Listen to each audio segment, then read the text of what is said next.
Ka-Express, malaking pagbabago na talaga ang nangyari sa Milwaukee Bucks dahil tapos na ang panahon ni Giannis Antetokounmpo sa koponan. Matapos ang napakalaking trade na nagdala sa kanya sa Miami Heat, biglang nagbago ang direksyon ng Milwaukee. Hindi na umiikot ang lahat sa isang superstar. Ngayon, kailangan nilang bumuo ulit ng bagong pagkakakilanlan, bagong sistema at bagong grupo ng mga manlalaro na pwedeng maging pundasyon sa susunod nilang yugto. At dito nagiging napaka-interesting ang pangalan ni Kai Sotto. Well, hindi natin sinasabing kayang palitan ni Kai ang lahat ng nagawa ni Giannis. Mahirap palitan ang isang 2 beses na MVP, NBA champion at isa sa pinakamagaling na manlalaro sa kanyang henerasyon. Pero kapag sinabi nating replacement, mas magandang tingnan ito sa mas malawak na paraan. Nawalan ang Milwaukee ng napakalaking presensya sa loob, rebounding, haba, depensa at physical na pwersa. So, ibig sabihin, kailangan nilang humanap ng iba't ibang klase ng malalaking manlalaro para mabuo ulit ang kanilang front court. At kung size ang pag-uusapan, hindi basta-basta ang meron kay Kai. 7'3" ang kanyang taas, may karanasan siya sa professional basketball sa ibang bansa, nakapaglaro na siya laban sa mas matatanda, mas malalakas at mas bihasang big men. Hindi siya katulad ng isang batang prospect na ngayon pa lang makakaranas ng physical na laro.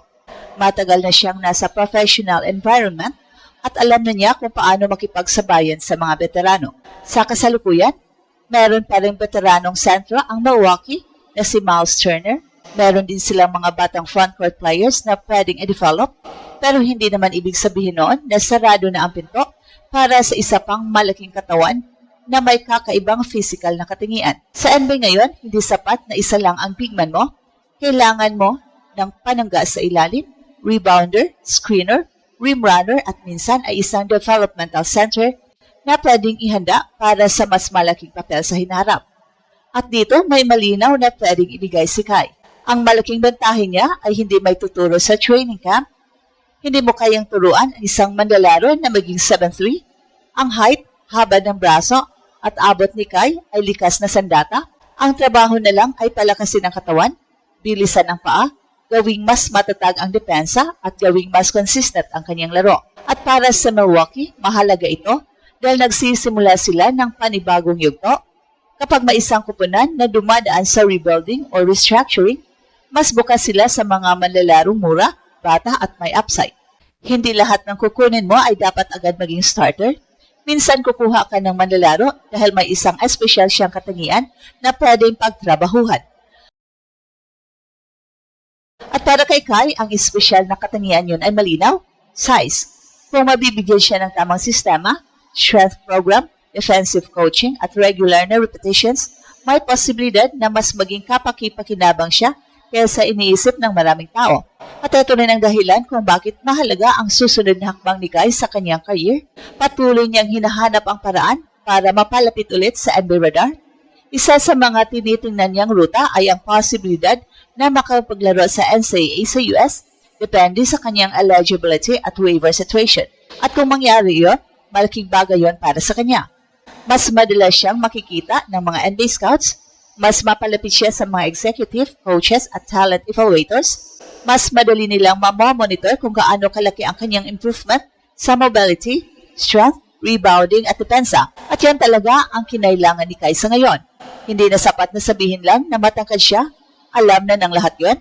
Ang kailangan niyang patunayan ay kaya niyang gamitin ang kanyang taas sa paraang mahalaga sa NBA. Kaya ba niyang protektahan ang ring nang hindi laging nagfa-foul? Kaya ba niyang kumuha ng rebound kahit may contact?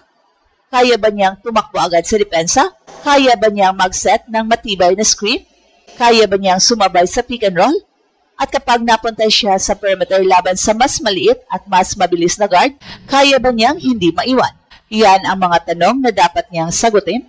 Pero kung mapapakita niya ang improvement sa mga bahaging yan, biglang magiging napaka-interesting ng kanyang profile. Isipin mo, kung mapunta siya sa isang organisasyon na katulad ng Milwaukee at matuto araw-araw sa likod ng mga veteranong sentro tulad ni Miles Turner, hindi naman kailangang ibigay agad kay Kai ang malaking minuto. Hindi naman kailangang gawing starter siya agad. Pwede siyang magsimula sa development. Pwede siyang magtrabaho sa chilling. Pwede siyang pagtuunan ng pansin sa footwork. strength, lateral movement, timing sa depensa at pagiging mas agresibo sa rebound. At habang ginagawa niya yun, matuto rin siyang makipagsabayan sa NBA level guards at big men araw-araw sa ensayo. Yan ang klase ng sitwasyon na makakatulong sa kanya. Kaya kung titingnan natin ang Milwaukee ngayon, may logic kung bakit dapat silang maging isa sa mga kupunang pwedeng bantayan pagdating sa mga batang big man na may kakaibang upside. Wala na si Giannis, nagbabago na ang structure ng kupunan, may mga batang manlalaro na silang i-develop, may mga bagong asset silang gagamitin para sa kanilang kinabukasan. At kapag ganito ang sitwasyon ng isang franchise, natural lamang na subukan nila ang iba't ibang klase ng manlalaro. At ito pwedeng magkaroon ng pagkakataon si Kai. Hindi niya kailangan maging bagong Giannis, hindi niya kailangan maging superstar agad. Ang kailangan lang niyang maging isa sa kapaki-pakinabang na big man na may malinaw na tungkulin. At kung mahusay siyang rim protection, rebounder, malaking bagay na yon. At kung may dagdag pa niya ang kanyang touch at kakayahang pumasa, mas lalo siya magiging interesting. Isa rin sa mga underrated na bahagi ng laro ni Kai ay hindi siya totally one-dimensional center. May softness siya sa tira, marunong siya magpasa, marunong siya gumawa ng simpleng desisyon sa loob. Ang kailangan lang ay mas maging consistent ang lahat ng yon habang tumataas ang bilis at physikalidad ng laro. At kung tutusin, bata pa rin si Kai para sa isang center. Iba ang development timeline ng mga big men. May mga guards na kailangang maaga pa lang mabilis ng improvement dahil nakadepende sila sa explosiveness at speed. Pero ang mga sentro, lalo na yung sobrang tangkad, madalas mas matagal bago maging buo ang katawan, footwork at defensive understanding. Kaya hindi pa dapat isara ang pinto. Ang mahalaga ay huwag masayang ang susunod niyang pagkakataon. Kung makapasok siya sa NCAA, kailangan niya gawing showcase yun. Kailangan niyang ipakita na mas malakas na siya, mas mabilis, mas agresibo, mas matatag sa depensa, at higit sa lahat, mas consistent. Dahil kapag nagawa niya yun, pwedeng bumalik ang interest ng mga NBA teams. At sa Milwaukee, isang kupunan ngayon ay nakahanap ng bagong direction matapos mawala ang pinakamalaking mukha ng kanilang franchise.